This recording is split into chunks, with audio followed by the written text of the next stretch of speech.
what's up? I just wanted to tap in real quick and just highlight some things that are on my mind. Um, I just wanted to say shout out to everyone out there, and I wanted to say hello to Mr. Burno, also Nick Gars. Family said that he rocked with this channel, and I just want to say thanks for rocking with it.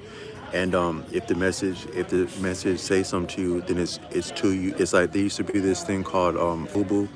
It's called For Us By Us, and the message is for us by us. I'm getting to the point now where I'm really turned off by all these a lot of YouTube channels that I used to like. You go on there, and then it'll be like they'll have like like join for something, or they'll have like a paid off like membership tier, and I just think that membership stuff is so whack because if you like I'll say I've rocked with I rocked with YouTube for a long time, and I rock with uh Taj Street Bay. I listened to him way back in the day, like around 2013 is when I first found his channel, and he was talking about how he was explaining the word like mortgage, and how mortgage means dead. That word in Latin, I think, means dead pledge mortgage. So as soon as somebody would buy a mortgage, the bank is selling it off to around the world to different financiers and like different sharks and killers, and they're playing a lot of sophisticated games with it, with your future. I think that's what they refer to as futures. So back in the day, the according to him, the stock market was actually where human beings were sold. The stock refers to human chattel stock, human labor. Like sometimes at jobs now, people say, "Oh, there's too much labor. Your ass got to go home." But back in the so now, if you have a job, they'll say, "Hey, this is too." The computer says right there that we're having too much labor, so somebody ass got to go home right now. And if you're like what I would be at these jobs, I'd be working so much. I'd be one where the more somebody needs you, the more they can't get rid of you. So I'd be at these service roles, but I had a vehicle, so they couldn't throw me out like that because they needed me to be a workhorse of theirs. But a lot of other people had to go home like that. But all I'm saying is that back in the day, before we had any equity, any freedom, any ability to choose for ourselves, any human rights, civil rights, or the pretensions thereof, no protections, then we would have been the labor, the human chattel and stuff like that. But in now, once we had like I think there was a I'm not sure what there's a certain organization that gave us the weekend, because if you recall, during the after slavery, during slavery in the North, but after slavery, that would have been interchangeable with wage slavery and like factory work, child labor, things like that. They had no, back in the day, some people would actually have large families so that they could, specifically because they needed the labor of the children. But also that segued into values where they didn't bat an eye at sending children to work from since as old as they're able to do anything. They're in work. So if you look at these pictures sometimes from back in the day before civil rights, these children look like grown-ass men. These children, they still have it's called neoteny. When your face looks young, it's called neoteny. So these children would have neoteny in their face, but you could tell that they were a little bit jaded to childhood in life, and they didn't get a childhood. I still think that children don't entirely get a childhood because their children have to attend schools, and their presence in schools, but also their labor against their will, and they're having to politic with other children and teachers from a young age is reminiscent of work. And it amounts to work because there's a yield from it where faculty and school districts get paid from that, and their parents get to get paid for that and participate in commercialism, because back in the day, one income could support a family, like a male income. But because of the consumerism after and part of the baby boom generation and the suburban lifestyle and the American idea of the American pie, keeping up with the Joneses, that keeping up with the production after World War II, but also the affluence that afforded, but also because affluence is not something you do one time.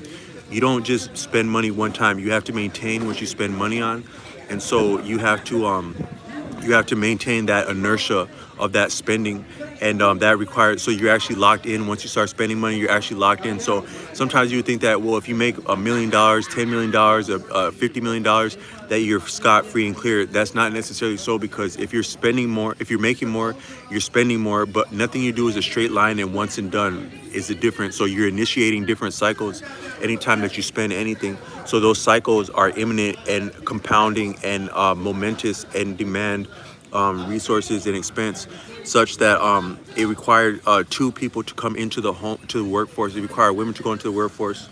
Therefore, also women had to be educated. So that creates co-ed school settings. And I'm not going to talk about that in this video, but just to say that that also requires children to be somewhere while both parents are occupied, where one of the parents should at least be raising the child. In nature, naturally, that'd be the mother, or probably a collection of mothers. Actually, it'd be more than one mother.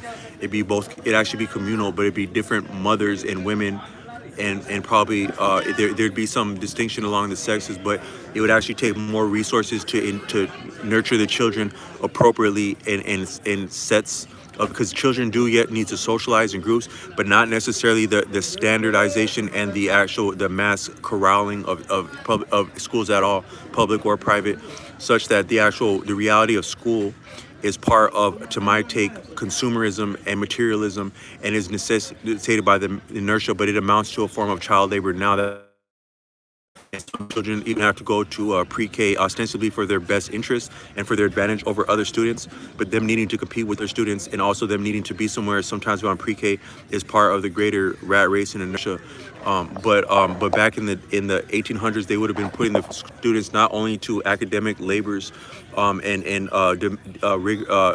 burdens of time and boredom, but also to actually rote physical mean labor, probably to a standard, probably to a time standard, which is simply horrible and inhumane. But so that's like one thing that's improved, has been like ostensibly a little bit child labor has been abated a little bit. Although it's interesting that children are advertised to, because I remember when I was growing up in the 80s, there'd be advertisements aimed against me as a child watching TV, and it always felt a little bit icky, if I'm being honest. Like some of the, but it's kind of like it's like tormenting or torturing someone to incentivize them to procure something that they cannot procure other than to beg and grovel to their parents. So that you're actually goading children and prompting children into a position that's against their self-esteem, that is to be pleading and debasing themselves in front of their parent, even if they're related to their parent. That puts the children in a bad position, and that's not good for the development of their psyche and personality from a young age. So these actual advertisers are doing actually trauma and damage to the development of children by catering to children. But that doesn't stop. That's actually, I think, the deeper thing that's doing is training them to be advertised to and be amenable to advertisements and amenable to the entire rat race, and that is to love money. So children are being trained to love money from when they're young, and that being trained to love money is actually what keeps human beings fettered and not entirely free. It's actually because real abuse is both a reward and punishment. That's to truly train someone operating conditioning. You need reward and punishment, and that's actually how money functions. Is that money is lavish, money is posh, money is lovely, money is necessity, money is health, money is respect.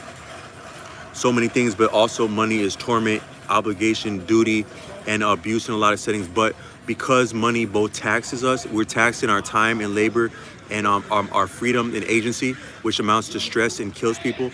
But also we're taxed when we spend the resources of that.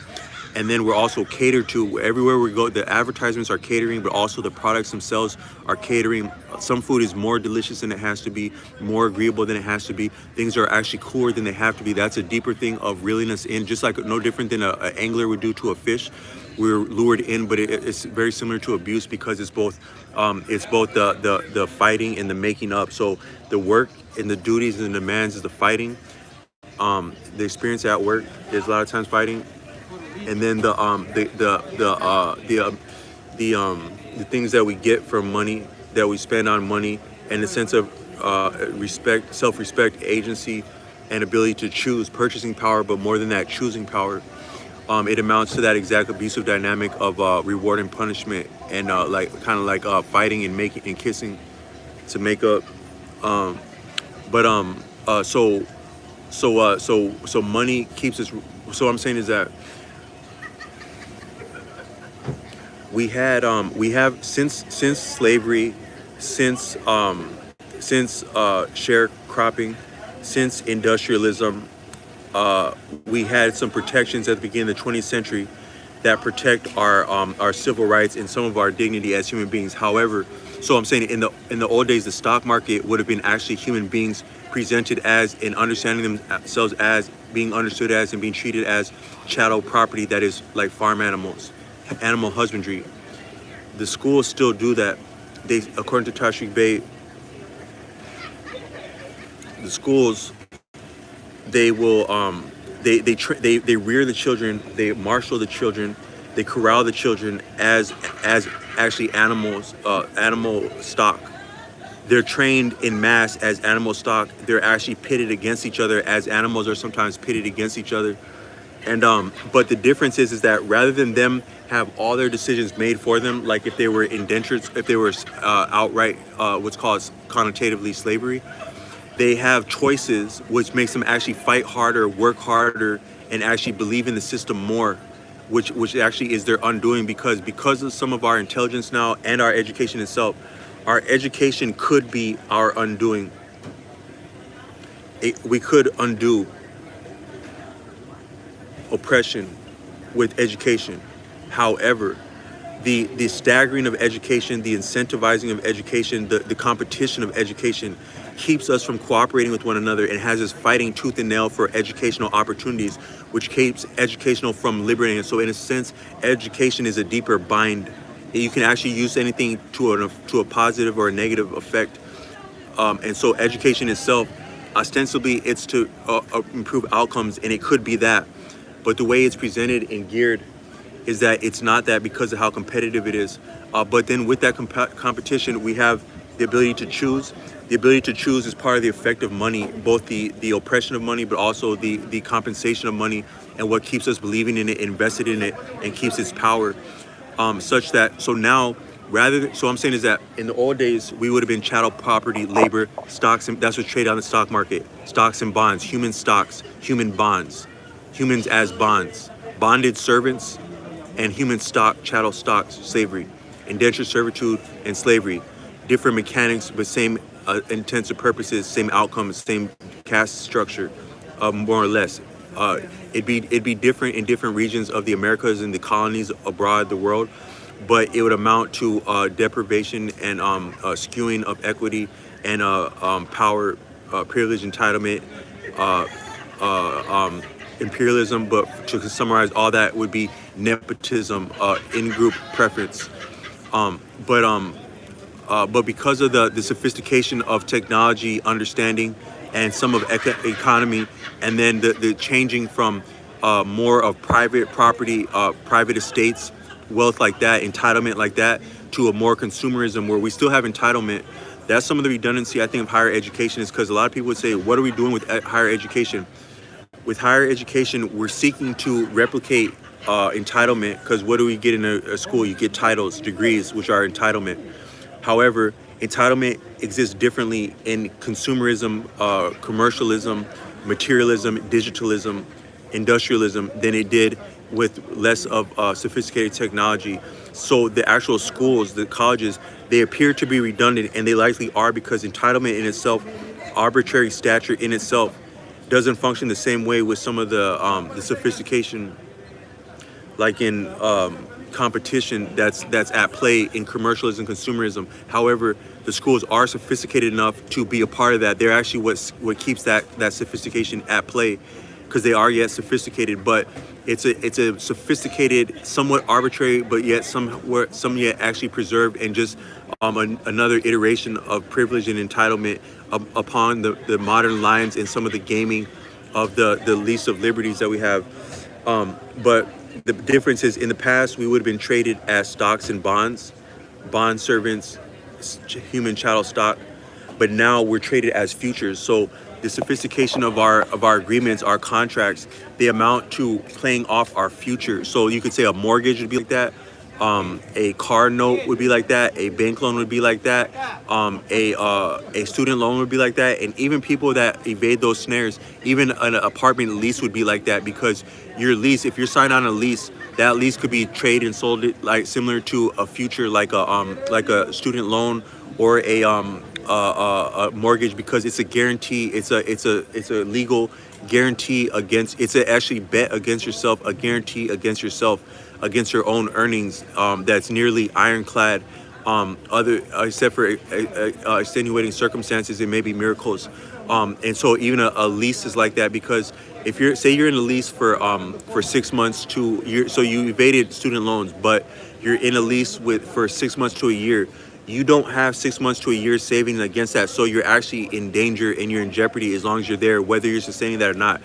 Should you not sustain the entire perpetuity of that 6 or 12 months, and you come up short, you were injured, or you have extenuating circumstances that prevent your standard of living livelihood, that you can't keep up with rent, you could be evicted, and then that mark against you, that eviction, you will have to pay the outstanding remaining balance, come hell or high water, likely, and or potentially the legal battle that would ensue. But also, you're now barred from actually accommodation, because you can't apply for a lot of apartments.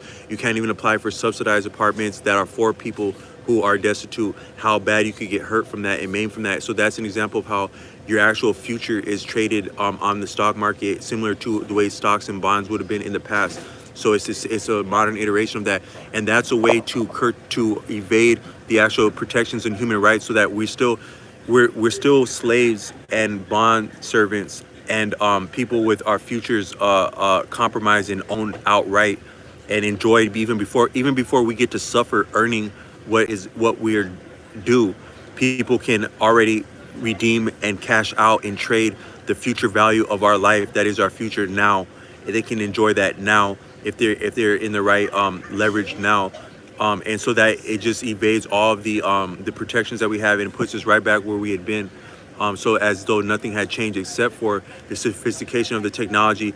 Some of the enjoyment and the trappings of that have improved, but yet we pay out the nose in different ways of stress and suffering and human inequity, deprivation, and socioeconomic disparity. And so as though nothing had changed. But I wanted, there's a few different things I want to mention is, I don't know, like a lot of people, I was talking yesterday and I was thinking to myself about how like, I was talking about thinking about the difference between what we think we are, or the reason I talk about all that is because I learned that to think like that from Taj Street Bay in 2013, beginning when I was on more of like hard times, and then later I was able to, just by understanding the gaming of money, it made me so that I could see the difference between reality and what I could really understand my circumstance different, my financial circumstance, because of his insight. Then with that, and it didn't actually injure my self-esteem the way that it would have injured other people's self-esteem to seem to go bust. But it's strange that if you're making decisions that can really get you in a lot of trouble financially, you're actually probably taking risks. You're actually, if you got in enough trouble that I got the first time that I went bust near about, if it wasn't for grace, I was about 28 years old. That's mature, relatively speaking, but it's also quite young, relatively speaking. And actually, I was able to get out of that within the pressure of that, but also some of my experience up to that point and what my experience would become through that, and learning from Taj Street Bay. I was able to actually amount to being far back in the hole to being way above, I got to be a lot better off within no more than 1 year. So you can actually turn something around within a year, and the difference is organization. So my mother's very organized, and she helped me organize what my circumstance was, and then she also gave me support with a resource that I could do self-style work with, and through an employer, but it was still more of a leverage, and because you need, for you to do well at a job, you need leverage. You need the ability to walk away. You need to be needed by that job, and you'll have enough of esteem and pull and rank that you can survive there, and you won't be tormented or be disrespected and alienated and mocked if you have enough leverage. So leverage is important whenever dealing with human beings, modern primates, Homo sapiens, modern apes, sophisticated apes, don't deal well without leverage at play. And there's different forms of leverage. Your health is a part of leverage. Your appearance is part of leverage. Your standing, your background, your way of communicating, your social skills, your comportment, sometimes your lack of social skills, your your willingness to be aggressive, your willingness to be complacent, your willingness to speak, your willingness to not speak.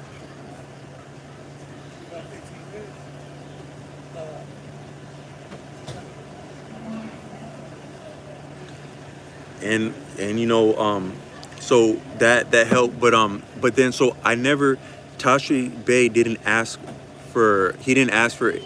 So I'm saying that I rock with him. He changed my life. And in the future, having learned a lot from him, I learned so much from him that it just helped me. It helped me to really where I'm at, and with while studying him and possessed of the knowledge that he was blessing me with, I was stable. First, I did a lot of work like in service, and I got in a different position financially. Then once I did that, my family member fell out with another family member, and I inherited their role as a caretaker from home. That allowed me to work from home.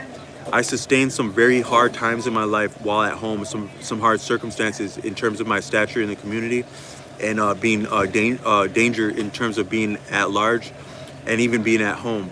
But I surmounted that and was stable as a personal care attendant for about 5 and 6 years prior to for about 4 or 5 years prior to the pandemic, through the pandemic, and then through the George Floyd riots, and about a year after that.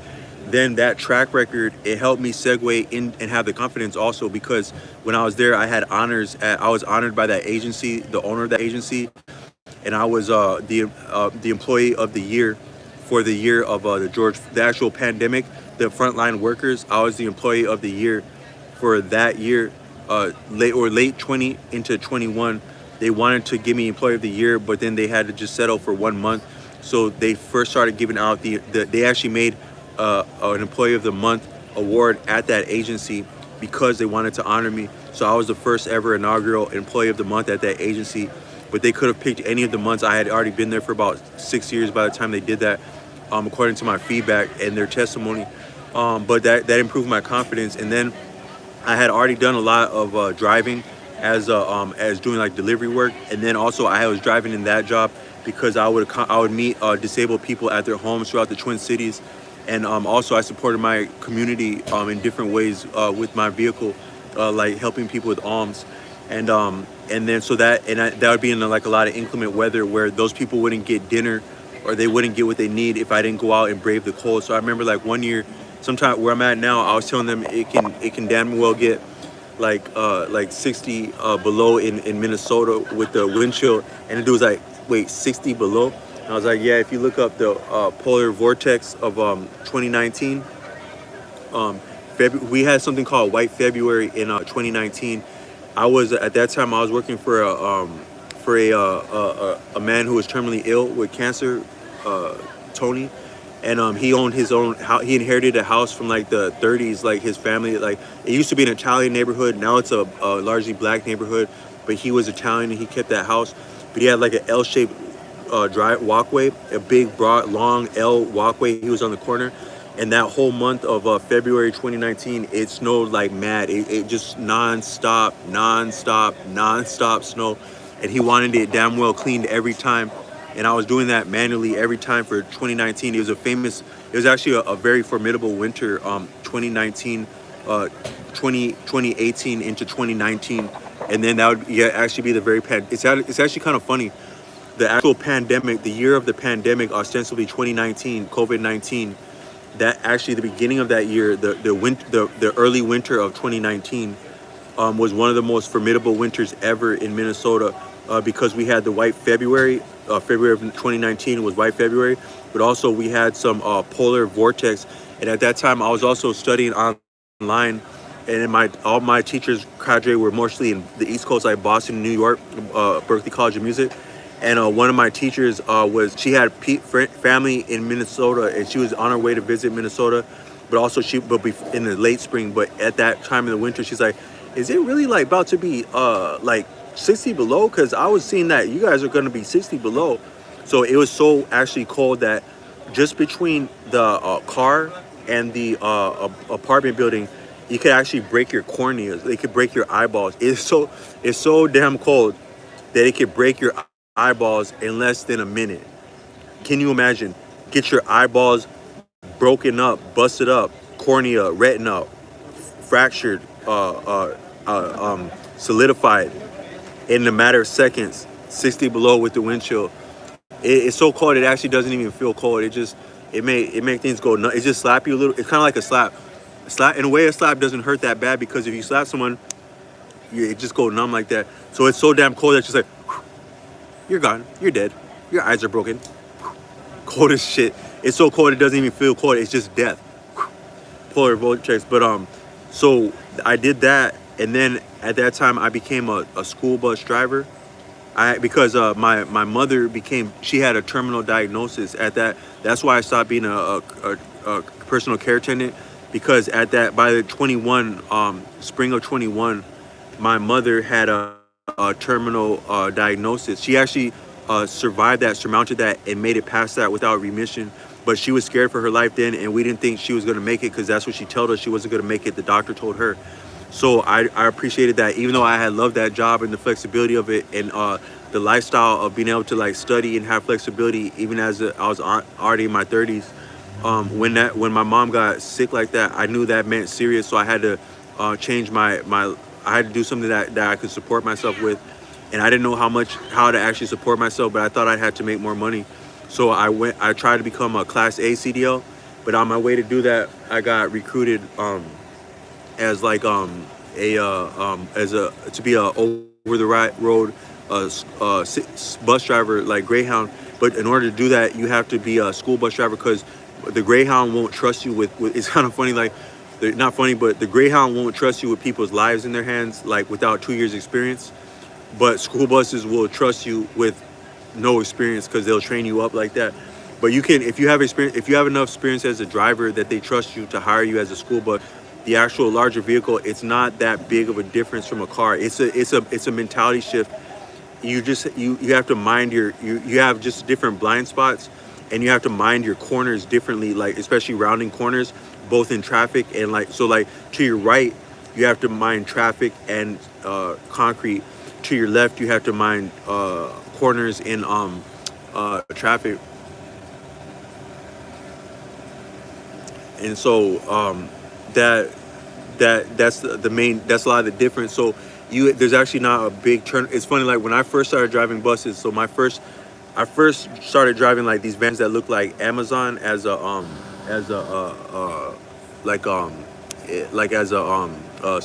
sped driver, special ed. But then the next year I became a CDL, and I started training in May. I got my permit to train inside the bus after passing the written test by like late May, June.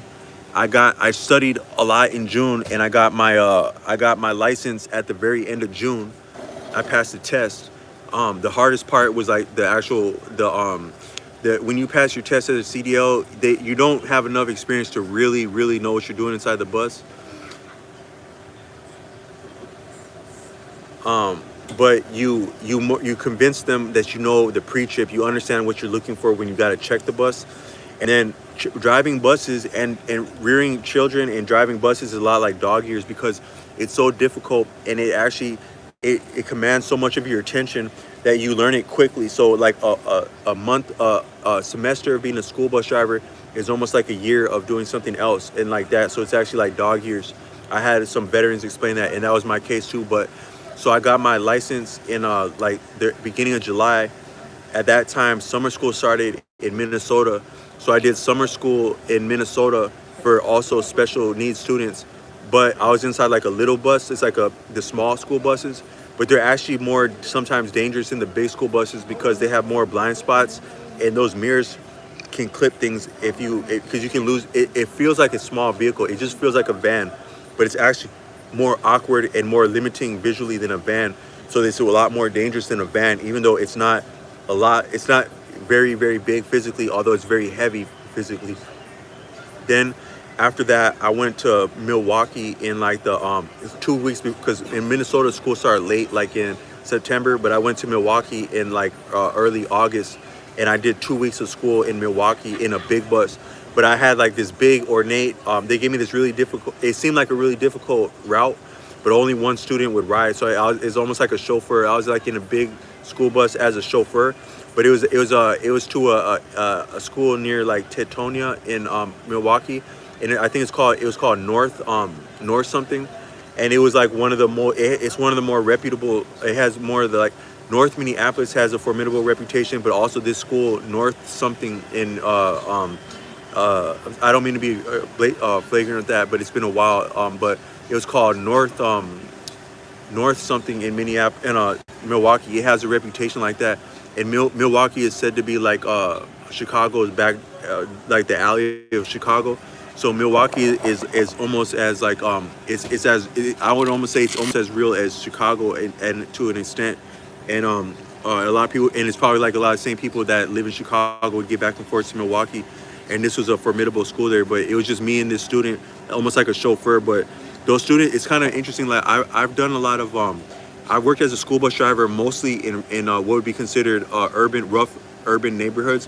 Before I had done that, I had done pizza delivery in rough urban neighborhoods. Like I'm referring to downtown in East St. Paul. I had done a lot of deliveries there. But then as a school bus driver, my first job was in St. Louis Park, which is adjacent to North Minneapolis, as a head driver. Then I was a school bus driver in North Minneapolis for summer school. Then in real actual North Minneapolis proper, the center of North Minneapolis, like off of Penn Avenue. Then I went to Milwaukee, and I was in North Milwaukee. Then I came back to North Minneapolis, and I was there for until the winter time. And then I was in I was in a suburb adjacent to North Minneapolis, but more well-to-do, closer to St. Paul. But it had a lot of the same communities that would have been from North Minneapolis, because it was a landing zone for gentrification. So sometimes when you get to the suburbs, because I've been in the inner city and in suburbs, but sometimes the suburbs would have more of inner city populations because they've actually been gentrified from the inner city. So I would have that in the suburbs. Then I came back to let's see. Then after that, then I went to a city bus, which is why I'm talking about Tashi Bay. Then I went to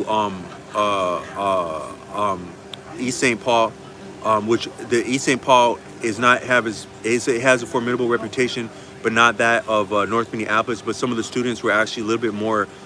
They were more calloused and jaded by life at a young age. I appreciated the elementary students. They weren't shy about fighting. They wouldn't bat an eye at fighting. They were in the habit of fighting. They didn't bat an eye at their own blood. Like I had sometimes it's a little bit like if you have anything to do with power, if you have anything where you're actually conveying power and having power on your hands, perception is very valuable. So powerful, and is part of power and is power. So I would have like a student. This student would get in a lot of fights, but also it's normal for children to have nosebleeds. So like a lot of kids had nosebleeds. So this student came onto the bus from school with a nosebleed. So his nose was already bleeding because it's normal for kids to get nosebleeds. But then when he's on the bus, he has some other kids that he gets into it with, and as he's walking out of the bus, one of them just slapped him. Just slapped him, not hard. Now if you take care of children, you can't tolerate any contact at all, because that could be an eye poke that could change somebody's life. So it's actually just as even if you had 12th graders throwing them bows, no holds barred, it's the same seriousness if you have actually kindergarten slapping, because they could sustain as life changing as an injury, even slapping. So contact is never okay. But it was actually not it was not as strong of a slap that would make somebody's nose bleed. But then he'd get off, and I think his uncle picked him up, and I think I had known his uncle because I had met his uncle when I used to do pizza deliveries, and he was a real street guy, but he was nice, like he appreciated me serving them. But then he's like, hey, but why is his nose bleeding? And I couldn't simply explain that. I was like, I apologize. There was a contact. I'm gonna put it in writing. Okay, because his mom's gonna be pissed. That ain't no good look. But if you had the context, is that his nose was bleeding at the end of the school day. Then another kid they were slapping, and it just easily made the nose. But the only reason I meant that is because that kid with the nosebleed was not, and he wasn't shy at his own blood, like stupid shit. But he also, so that I'm saying that even at a young age, very young, they're already like they're like what a lot of people they try to act gangster, tough, hood, street, as though they really were from like the real urban environment and they grew up like that. But I'm saying that's what it looks like when people actually grow up like that. Is that you actually have sometimes children no more than third grade, second grade. They're fighting daily, a couple times daily, bleeding a couple times potentially daily, and not shy about it. But also that's part about being a boy too, is because when I was a boy, there was like, we had a family friend that was a Native American, and he would spend time with me and my brother, and he told my mom that he thought I didn't have fear. He appreciated that I didn't have fear. But also when I would spend time with him, he taught me about fear, because he would tell me about like these people that would go, also people without fear, they try to scale Mount Everest, but then they get stuck on there and the weather would set in, and they knew they weren't making it back alive, so they had to make their last phone call to their family like that, and how drastic that was. So he was like, so, you know, can you imagine he had to call you? He didn't say it like that, but we could only imagine having to call our mom and tell her that we're not going to get you, because he would take us to these places. He'd take us hiking, mountains, springs, stuff like that, so we can see what it's like being away from, because he'd take us away from accommodations and really into nature in New Mexico. And then from that position, he would teach us about these people scaling mountains, and like, you know, you weren't going to get back. And so that actually taught me to respect life and not take life for granted. So some of that thing about not being afraid to fight, or not being afraid about blood, or like being injured, heaven forbid, for young children, that's just part of being a child, because they don't really actually know consequences and what it could look like to lose like a limb if some infection set in. But also they also have not ever been like for example, I used to watch videos about men overseas deployed, and some of them would be more scared of being maimed in like an improvised explosive than to be shot, because they knew that had they been maimed, they may lose a limb, and they may not get to enjoy all of their body and all that it means to be an adult and a man with their body, if you catch my drift. But a child doesn't know the sensation of enjoying manhood, so they don't know what that means to lose the ability to do that, because of losing a limb, because of the way that a wound would or wouldn't heal, because of an injury sustained in fighting. So a child doesn't actually have the range to know what it means that they are fighting, and what actually fighting actually means and can mean the end of. But so I'm just saying, but some of the students could be really, actually, it was incredible how in a strange way callous to life, jaded by hard experience. But at the same time, what I meant to say is that a lot of the children I would serve in these vicinities, North Minneapolis, North Milwaukee, East St. Paul, a little bit lower East St. Paul, but more so East St. Paul, and then also like St. Louis Park, which is near North Minneapolis, but it's more into the suburbs. But also you have a lot of St. Louis Park and Hopkins, Minnesota. These are actually suburban municipalities, but you also have a lot of children from the urban environment where their families would have moved out there for being gentrified, or they grew up with the same culture of being from the urban environment because that's where their family from. But some of these children were actually enlightening, because, and especially like even the child I had that served in Milwaukee, my first actual school bus driving, he they were like, I remember like it was like a Friday. It was actually he didn't know it was about to be my last time taking him, because like sometimes the children get used to you. They any child, any person 18 and under, they're amenable to routines, and they get used to routines and people that are that they respect and that take care of them in those routines. That means a lot to a child. So even in 2 weeks, that can mean something to a child. But it was like a Friday, and he was talking to like another friend of his, hopped on the bus, even though he was the only one there. And then his friends were like, man, what do you think these teachers are about to do on Friday? He's like, man, you know, these teachers are about to get tore up, man. So I don't think that he was like very young in high school. I don't think he knew what it means to get tore up, but he had seen enough of adults get tore up on Fridays and stuff that he knew exactly what the teachers were about to be up to. But that's just some of the range that sometimes children from the urban environment, they can be actually more mature, more responsible, more of their act together. And even like me, like I grew up when I grew up, a lot of teachers would commend my whole life. Like teachers would commend me to my parents. Co-workers would commend me to my parents. Bosses at work would commend me to my parents. A lot of people would commend me to my parents about, man, your boy is so well behaved. He's like I actually got, when I was very young, even in kindergarten, some of my teachers would talk to my parents like, he's a little bit too well behaved. We're not sure. It's actually a little bit concerning how well behaved he is. That's the deeper thing, is that in a way my dad sometimes was out. He wasn't having his life under control as alcohol consumption goes, and also about like disciplining me in a way that might have been disingenuous and dishonest, because how can you put discipline on a child while showing them a poor example? What is that? What is that to the psyche of a child, to watch your parent fucking up, watch your parent fuck up, fuck off in front of you, drag you to the liquor store on a Friday as a child? It's strange in the liquor store. It seems strange in the liquor store, but you also know it's not quite right. Then go to a party, make an ass of themselves, stick their foot in their mouth about political stuff that's way over the top for a party in front of their children, and be heavy on it like that in front of a child. Then hold that child to a standard of comportment that the parent doesn't live up to, what they're doing for and not doing for the child and in front of the child also being being involved in academia, as much as that it entails investment, while ostensibly raising a child, but also taking liberties in the raising of that child. That's heavy work for a child, but also it can bring the best out of a child, because it makes the child tougher, and also because how sometimes children that are raised by alcoholics are too well behaved, because that's how well they have to. That's because they have to mind themselves. They have to watch themselves around their out-of-pocket parent like that. It actually make more of a child. Sometimes the child, I also want to say, a child might be more of a man than their very father. Can you imagine such a thing?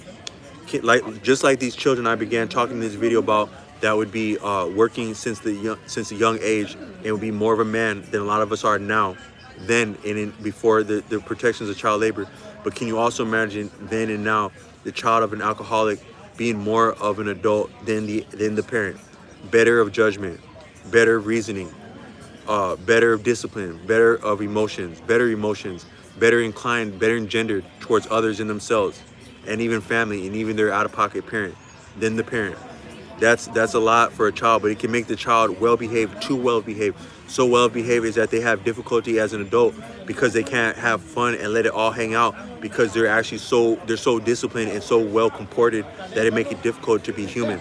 It's actually, you're putting an inhuman standard on a child to live up to surmount the household of an alcoholic.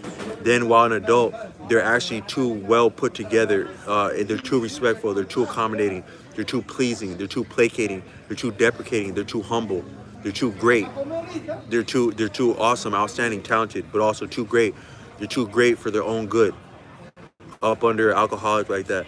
But all I meant to say is that, so I experienced all that, and but in the school bus, like when I first started doing the school bus, like in Minnesota, when I got back from Milwaukee that first time, the students were like, hey, this guy doesn't know how to drive a school bus, because they could tell that how green I was, because I got my license to begin the summer. Then I was in the little bus, so then I was just barely getting back into and starting out in a big bus by the time that I had passengers on my hand, although I was trained. But they're like, hey, did you know our bus driver actually doesn't know how to drive a bus? But then by the end of that year, I had transferred to another base, and that other base, the computer statistically said that I was the safest my driving performance in terms of accelerating, decelerating, all the sophisticated ways that the bus is being operating the bus. There is like a system it monitors all the activity in the bus, but also the performance of the bus in the engine, and it can tell what kind of grade of hill you're on, what kind of terrain you're on, what kind of weather you're on, and how you're accelerating and not, and turning and not, and spacing yourself between traffic and not. It can tell all that, and it said that I was the safest driver at the base like that. That's what my safety manager told me, and he gave me some honors in the meeting. So that's just to show you the dog years of it, of how you can go from at the beginning of the year, that same school season, 22 into 23, the kids are like, hey, did you know our driver actually doesn't know how to drive a school bus? And then at the end of the year, my safety manager was saying, hey, man, we want to commend T, man, because he blew all your ass out the water, man, on his performance. And the veterans were like, hey, man, how did you get that look, man? I've been a veteran this long. I've been driving this long, and I never came up like that. It's because them veterans be fudging. I'm gonna be honest, man. Some of them veterans, they be speeding, not speeding, but they're a little bit too comfortable, because you get too comfortable in something. That you could also say that some of that, if I'm honest, you could say it's a little bit of beginner's luck, because they say like sometimes the first time people put their hands on a firearm, they're actually more of a marksman because they have better instincts. And even like if you look at this channel, some of my guitar playing on this channel at the very outset of this channel, it's actually a little bit more proficient than I am now, because I play some of the same iterations now. Now I'm more familiar with the guitar. I'm more musical with it. I can do different things musically than I could then. But actually, I was a little bit more spot on and disciplined when I first started picking up the guitar, because your instincts are better. So that actually might be normal for someone to really outperform veterans their first year as a school bus driver, because you're that new, but also your mind is that fresh like that. So sometimes, and I think that's also why sometimes employers, they look for people with less experience, to be honest. So some employers would prefer someone like, I would do things like DoorDash for a long time, and they're always like, hey man, if you ever have any family, they're more interested in who you know. Hey, don't forget, if you know anyone that'd be interested in doing this, bring them on board. Or if you know anyone, we got a sign-up bonus. But the deeper thing is that's because they understand somebody new, they'd probably be better at the job, because you're like, oh shit, this is new. Hi, this is yours. I think I gotta go. But like someone that you're used to it, like you're more relaxed. But when you're new, you're actually more keen, and you're more green, but you're also more likable, and you're actually a little bit better at it. So I think that's why jobs are always looking for somebody new. Like, hey man, because if you know, we know you've been driving for this many years, and you're also the best at this shit. But if you know anybody else, we'd like to hire them. So they're more interested in who you know than you, even though you've been with them. And sometimes you get in trouble on these platforms, or you get restrictions, but if you bring somebody new, they're gonna roll out the red carpet and bend over for that new person like they won't do for you. So I'm just saying, that's the deeper thing in life. We don't get no doing good. You really don't. You grow up under alcoholic, you become this outstanding, survive that, and amount to just to amount to manhood, to enjoy manhood, for having grown up under alcoholic. That damn near make you a champion right there. Then if you get to do what your real passion and interests are, you become good at that, and you get a foothold to do that, you're damn near a double champ at that. You're a two-weight champ at that. A lot of people are doing things that they don't like doing, that make the money or not, that they don't like doing. That's not their real passion and wheelhouse, and to their real purpose. They're doing it for the money, in a way that, but we need to take all kinds. But you there grow up under alcoholism, and you are healthy, and you are productive, and you're serving other people, and you're doing what you always want to do. Like for me was to play an instrument, even though you learn as an adult, which is like, it takes a lot of confidence to pick something up as an adult and succeed as an adult. That's like a lot of weight. That's a lot of championness, and that's what people can't stand about you, and that's what people don't like. And so you actually get less love for that. The better you do, you get kind of like the story of Joseph in the Bible. Joseph did better and better. He had like, I bet you Joseph was a dandy. I bet you it wasn't only that Joseph had this multicolored garment and sweater, but he had the taste for it. He was probably a dandy. Like, oh, that would look fly. To rock some shit, So I don't mean to say shit because we're talking about the Bible, but to rock a multicolored sweater, somebody can give you anything, but to really rock it and make it your own and make people actually player hate that stuff, you had to have some taste like that. So this man Joseph,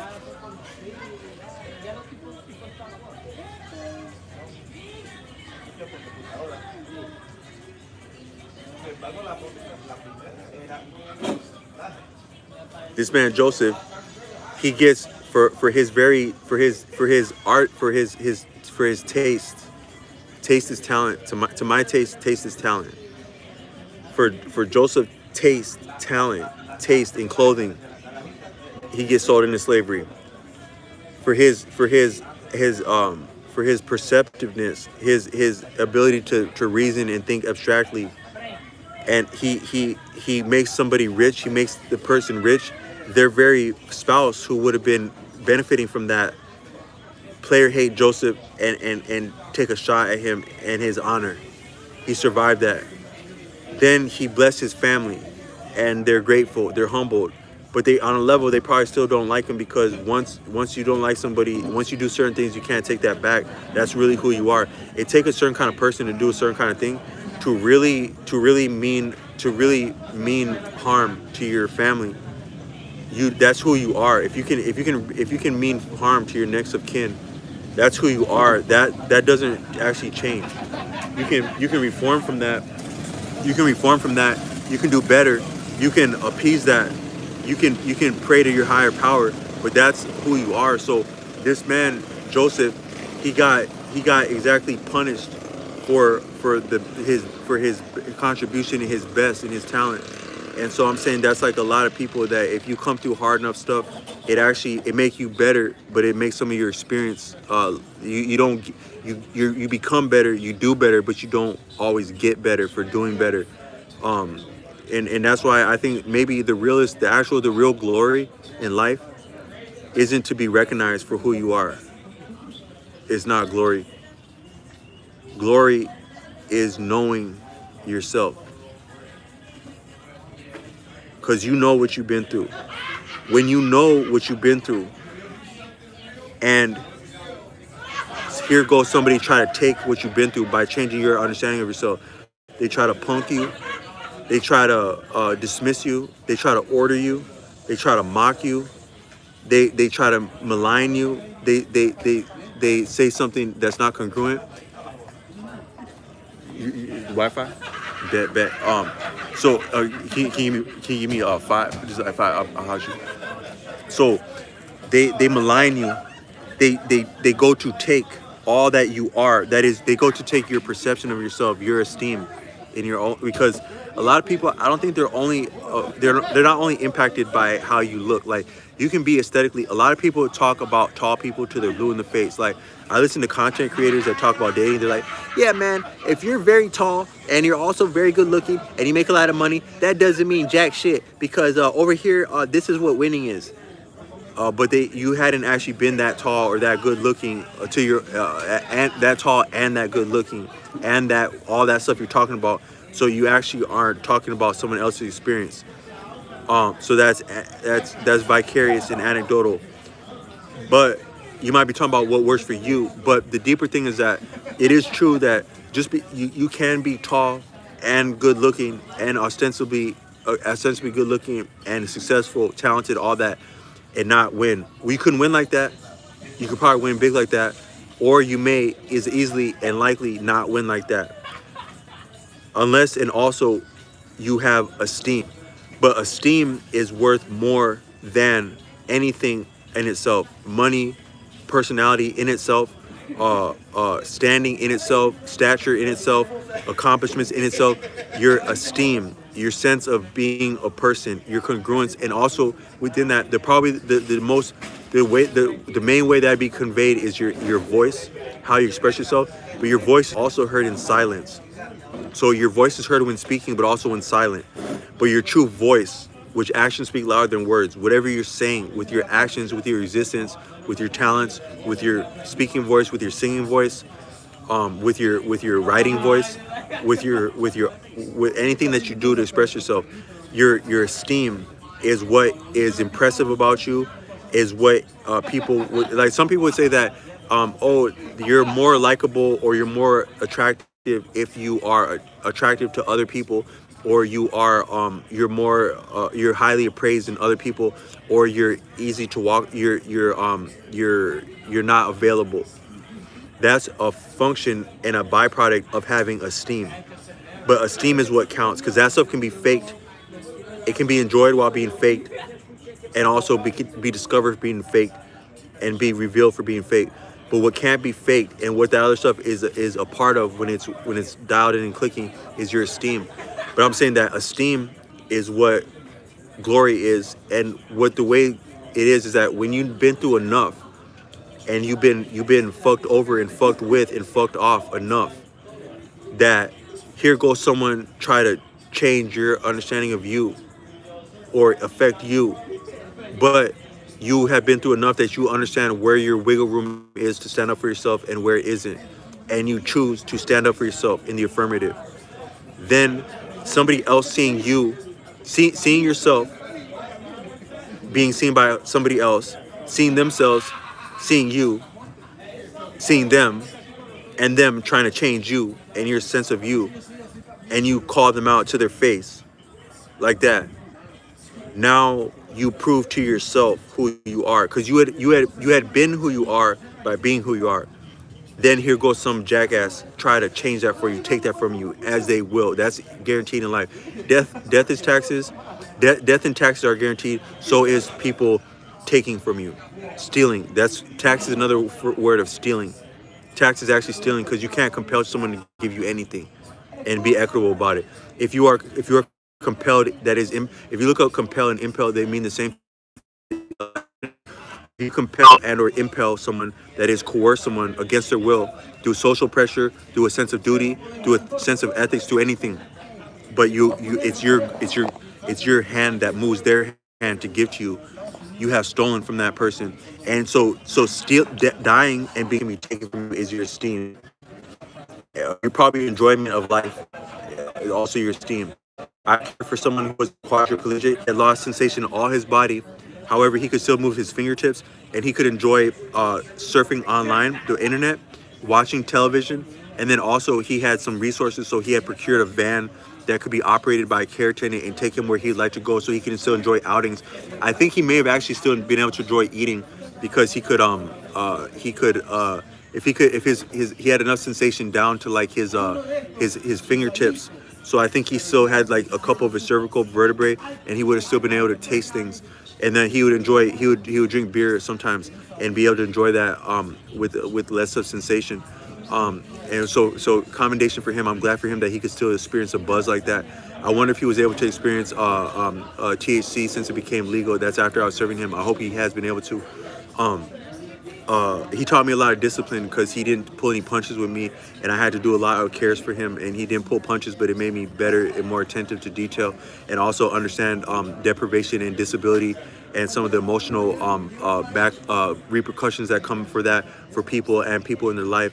Um, but um uh um but so so you have still enjoyment of life like that. He had almost everything taken from him by being a quadriplegic, but he still had an enjoyment of life, and probably some esteem with that, but also some deprivation that come from that.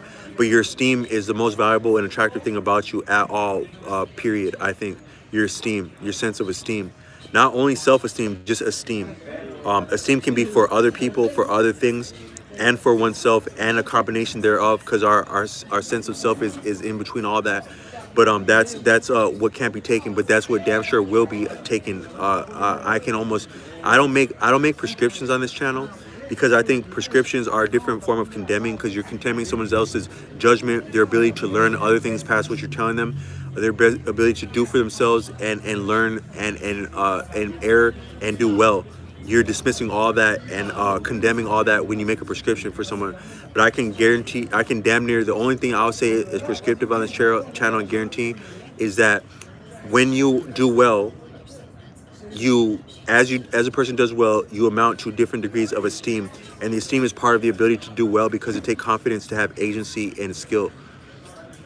But that will be tampered with, that will be attempted to be confiscated and that will be altered for a person if that person doesn't stand up for it. But then when you stand up for it, you get more of it. So actually, you could say that esteem isn't static. That's be the deeper thing. Talent and esteem, which are not necessarily synonymous, but they are correlated.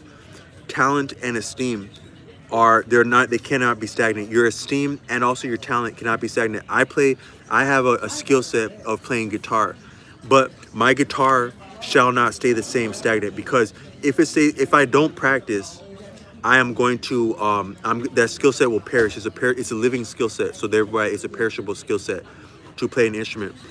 But if I don't practice well, I'm gonna stagnate, I'm gonna plateau. But also, the more I plateau, the more I don't practice well, the more poorly I will play, because you're either improving or you're failing / stagnating, which is interchangeable. It's a different trajectory, but it's the same outcome. Poorer and poorer and poorer performance, to where people may not enjoy hearing you play something or do something. But so too, it may be with our skill, our personality, and our skill. So our skill, which is part of our self-esteem and taste and talent, and personality and interest and enthusiasm and passion, and sacrifice. All those are different degrees of an amalgamation, different nodes and extensions and prominences of an amalgamation. But it shall not remain static, because all things are changing, even your personality, in the best of circumstances. And so some of those rigors, deprivations, injustices, slights, they cause you to continue to be tougher and tougher and better, or they will break you and make you poor. The choice is yours. But the actual challenges shall ensue the more and as soon as you do well, and the better that you do, they shall ensue and continue. And that's the nature, I think, of life and change in this existence. But also that would be attended by things like talent and merit, such as the story with Joseph. But I have a friend that wanted to use my phone, borrow my phone. So I'm gonna tap back in. But I had more that I wanted to say along the line. And all I meant to say is that I did all that, and then being a school bus driver, I became a city bus briefly.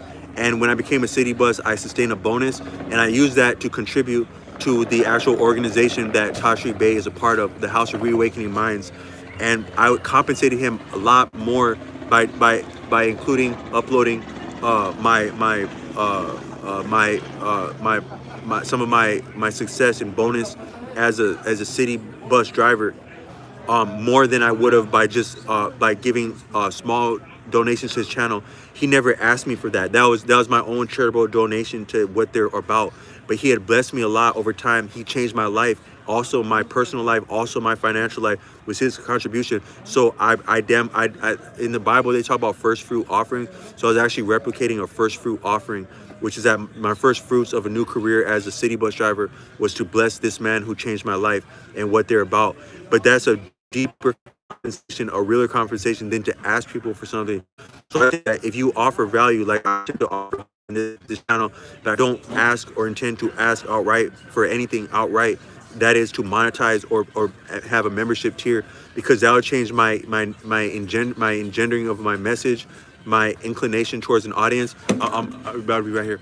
And so that would change everything. So I don't do that. But if you just simply offer value into this life, this ether, value comes back to you, and more so, and you don't have to ask anybody or cost anybody anything that they can't do when they're not in a position to do that. Peace out, one love.